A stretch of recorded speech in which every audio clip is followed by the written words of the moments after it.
Before I say anything else, I need you to understand that I am not telling you to stop your medication. I am telling you what my doctor told me after 32 years of prescribing mine. I've seen the sun rise over 11,000 times while taking those pills, every single morning, like clockwork. It became part of me, as natural as the rhythm of my own breath. And why, at 92 years old, I sat in that office and felt something I had not felt in a very long time. Fury. Not at my doctor. He's a good man. I was furious at the years. At the 32 of them I spent never once being asked the question he finally asked me that afternoon. My name is not important. My age is 92, and what I'm about to tell you is not a secret. It is something the system simply never made room for until that day. You see, I've always thought of my health like a beautiful garden that I've tended for decades. If the leaves are turning yellow, you keep watering it, right? That's what I did for 32 years. I just kept watering. Every day I focused on the leaves, trying to keep them green with those little white pills. So sit down with me for a few minutes. Put the world away for just a moment. Because I believe someone watching this needs to hear exactly what I heard in that office. Because that afternoon, my doctor didn't look at the leaves anymore. He finally asked me about the soil, and that changes everything. He asked me what was happening deep down, where the roots of my life actually grow. For 32 years, we were just painting the fence when the foundation was settling. It wasn't that the pills were bad. It was that they were only a small part of a much bigger story. Are you ready to hear the question that made a 92-year-old man feel furious at the lost time? The question wasn't about my heart rate or my blood pressure. It was about my heart's home. I was put on blood pressure medication when I was 60 years old. Just a young man, really, though it didn't feel that way then. My readings had been climbing for 2 years, slowly, quietly, like a tide coming in while you're not looking. My doctor at the time looked at the chart, looked at me, and said it was time to act. It was time for the pills. I agreed without argument. I was not a man who questioned his physician. I trusted the hands that held the stethoscope. I filled the prescription, took the pill every morning, and considered the matter handled. I thought I'd fix the leak. That was 1992. The world was a different place, and so was I. But that little routine, that stayed the same. For the next 3 decades, I took that pill the way other men drink their morning coffee. It was just what I did. Without thinking, without questioning, without wondering if anything else was possible for a man like me. The medication worked, you see. My numbers stayed manageable, and I told myself that was enough. I told myself I was safe. But there were things the medication could not touch, things that the numbers on a chart just didn't see. The fatigue. It wasn't just being tired. It was a weight that settled into my bones by early afternoon. It felt like carrying a heavy coat you couldn't take off, even in the warmth of the sun. And the dizziness. It arrived without warning, like a sudden gust of wind when I stood up too quickly. For a moment, the world would tip, just enough to make me catch my breath and hold on to the wall. I told myself it was just age. I told myself it was the price of staying alive. I was okay with the trade. I trusted the pill because it did what it was told, but I never asked what else it was taking from me. 32 years is a long time to live with missing pieces, a long time to forget what it feels like to be truly whole. I never wondered if there was another way until that afternoon in the office when everything changed. You see, my doctor didn't just ask about my heart, he asked about my fire, and that's where the fury began. The way my sleep became lighter and less restoring somewhere around my 70s. It was a change I didn't quite have words for then. It was like a shallow stream that never quite reached the deep ocean.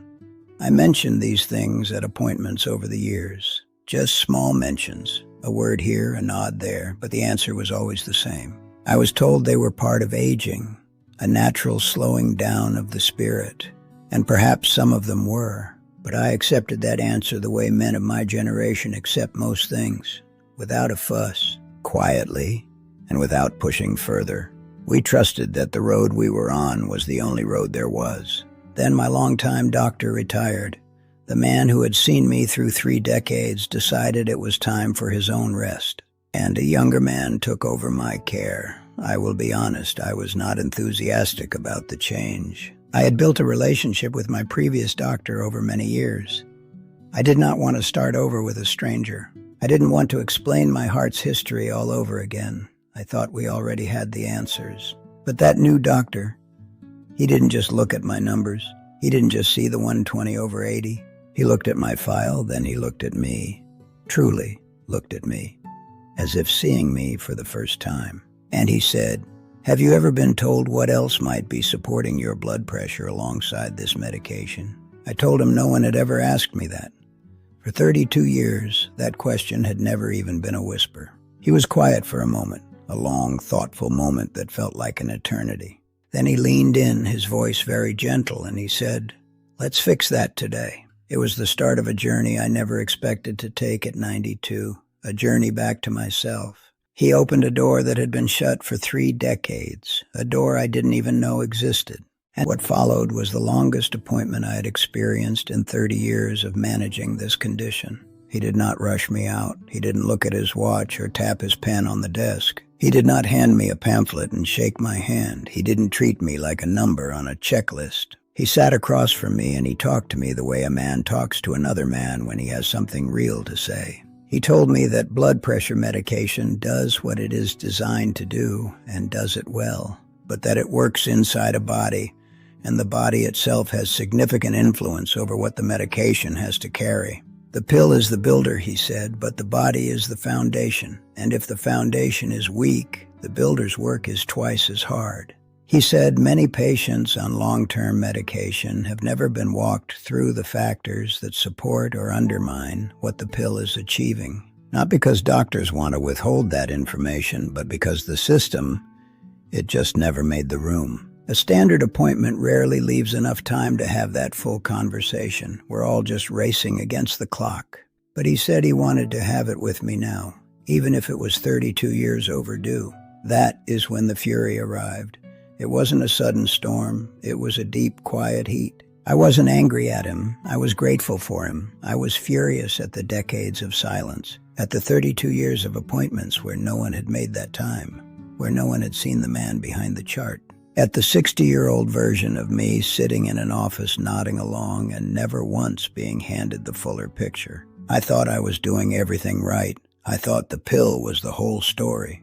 But that afternoon, I realized I'd been living in a house with the windows boarded up. So let me show you what he showed me. Let me open those windows for you too. Because what he told me next, it wasn't about the medication. It was about the things that made the medication unnecessary. He asked me about 3 specific things I was doing every day without realizing they were keeping my pressure high. The first thing he told me was about sodium, not just the salt I added to my food at the table, but the sodium hiding inside things I had eaten for years. It was hiding in places I never thought to look.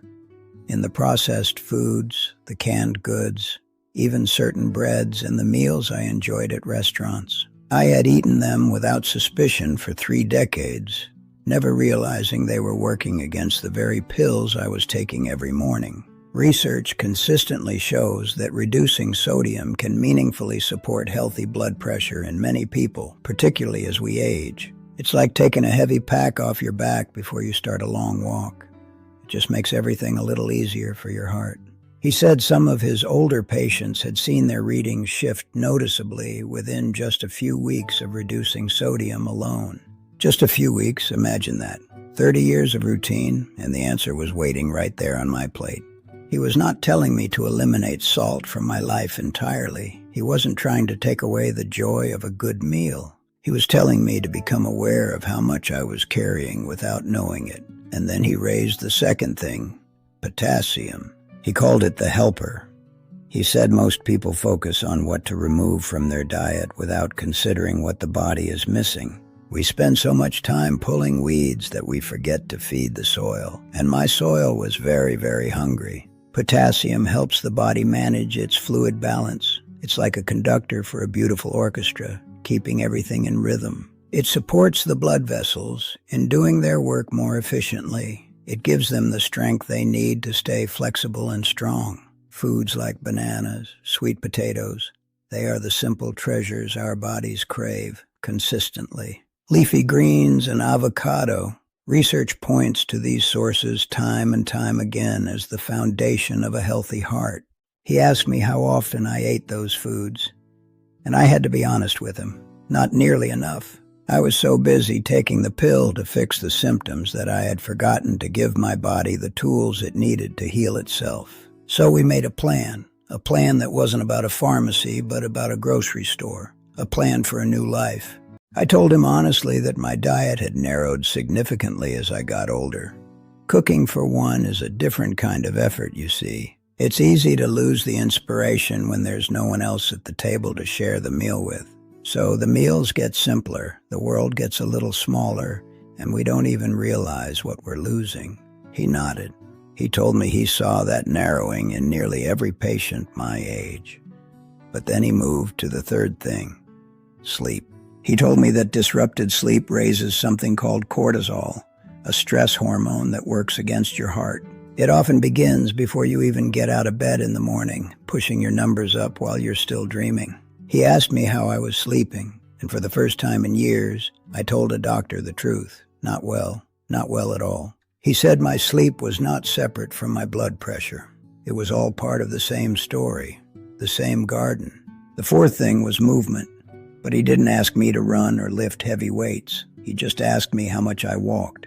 He said consistent, gentle movement, even 15 or 20 minutes a day, supports your circulation.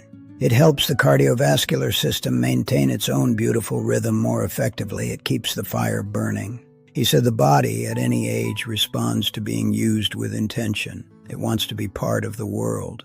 The fifth and final thing he told me was about stress, and he said it very plainly.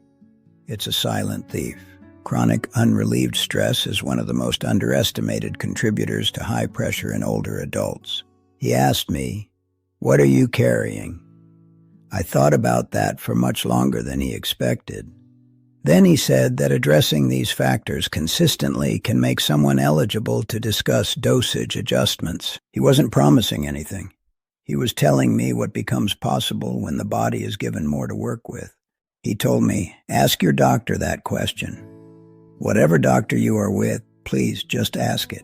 But the question I finally asked him back, that's the one that made me furious. I left that appointment and sat in my car for a while before I drove home, not because I was unwell. I just needed a moment to breathe, to let the words settle into the places they needed to go. Because I was thinking about the man I had been at 60, sitting in a different office, nodding along. He was a good man, but we were both moving so fast. We never stopped to see the whole garden. I wish someone had made time for that conversation then, before the decades had a chance to set in. I cannot go back and give that gift to the man I used to be. That time is already written. But I can sit here at 92 and give it to you, so you don't have to wait 30 years to hear it. I am still on my medication. I want to be very clear about that. The builders are still at work. I have not changed my treatment without my doctor's guidance, and neither should you. Trust the hands that help. But I have changed what I give my body alongside that treatment. I've started feeding the soil. And the fatigue, it's lighter now, like a heavy coat that's finally been unbuttoned. And the mornings are different now. They feel like an invitation rather than a chore. It's not perfect. At 92, nothing is perfect. But it is different enough that I notice it. Different enough that it matters to the way I see the world. Different enough to give me hope. Because even at my age, every single morning is a gift that deserves to be opened fully. I still wonder what would have happened if we'd asked that question sooner. I think about that a lot. But we're asking it now, and we're finding the answers together, one step at a time. The first thing we fixed was the hider. The second was the helper. But the third thing, that's the one that if you have been managing blood pressure for years and no one has ever sat with you long enough to have this conversation, I want you to know it is not too late to ask for it. It is never too late to start tending the soil. Take this feeling, this curiosity to your next appointment. Don't leave it here on the screen. Ask your doctor what else your body needs alongside what you are already taking. Ask for the rest of the story. Your body is a listener, and it's been waiting for you to hear what it has to say. Give it that chance. Subscribe to this channel because every week we bring you the conversations the clock runs out on. We make the room the system didn't. We take the time that was stolen from the years. And leave a comment below. I want to hear from you, truly. Tell me how long you have been managing your blood pressure and whether anyone has ever walked you through the fuller picture. We are a community of gardens, each of us learning how to bloom again. You are not walking this path alone. I will be reading every single comment. Your words are important to me. Your journey matters. Because when we share the truth, we give each other the strength to find our own fire. We're building a new foundation, one conversation at a time, and we're just getting started. But before you go to that appointment, there is one more thing the doctor told me about my heart. Next time, I'll tell you why it's a listener.